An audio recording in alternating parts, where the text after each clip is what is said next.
And చెప్పుకోవాలంటే సత్య గారు ఒక చాలా వరకు వెయిట్ క్యారీ చేశారండి పార్ట్ 1లో. అది 100%. Yeah that's the fact, open fact అనమాట. 2 లీడ్స్ అండి ఫిల్మ్ కి. Yeah 2 leads, that's true.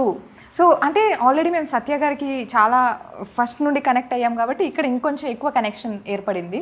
But ఇక్కడ ఎలా ఉండబోతుంది అసలు, అది ఇంకా రెట్టింపు అవ్వబోతుందా సత్య గారి రోల్ విషయానికి వస్తే?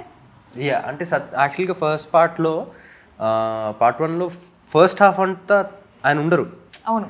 సెకండ్ హాఫ్ ఎప్పుడైతే ఇల్లు ఇంటికి వచ్చి మళ్ళీ వెనక్కి వెళ్తారో అక్కడి నుంచే ఆయన పాత్ర ఎక్కువ ఉంటుంది. ఇందులో అలా కాదండి, ఫస్ట్ హాఫ్ నుంచి ఫస్ట్ మూమెంట్ నుంచి ఆయన పాత్ర ఉంటుంది. And throughout run time అంతా కూడా ఆయన you can see him enjoy. And we are also saying ట్రైలర్లో వెరీ ఇంపార్టెంట్ క్యారెక్టర్స్, చాలా ఫెమిలియర్ ఫేసెస్, మా అందరి ఫేవరెట్ క్యారెక్టర్స్ అందరూ ఉన్నారు కూడా. మిగతా రోల్స్ అన్నీ కూడా ఎలా ఉండబోతున్నాయి అసలు? మిగతా వాళ్ళు వెన్నెల కిషోర్ గారు కావచ్చు, ఇంకా అదర్ ఎవ్రీ క్యారెక్టర్ అండి యుల్ సీ. అంటే డార్క్ కామెడీలో every character has their role to play. ఇప్పుడు వెన్నెల కిషోర్ గారు కానీ, అజయ్ గారు కానీ, సునీల్ గారు కానీ, వాళ్ళ క్యారెక్టర్స్లో వాళ్ళు ఉంటారు.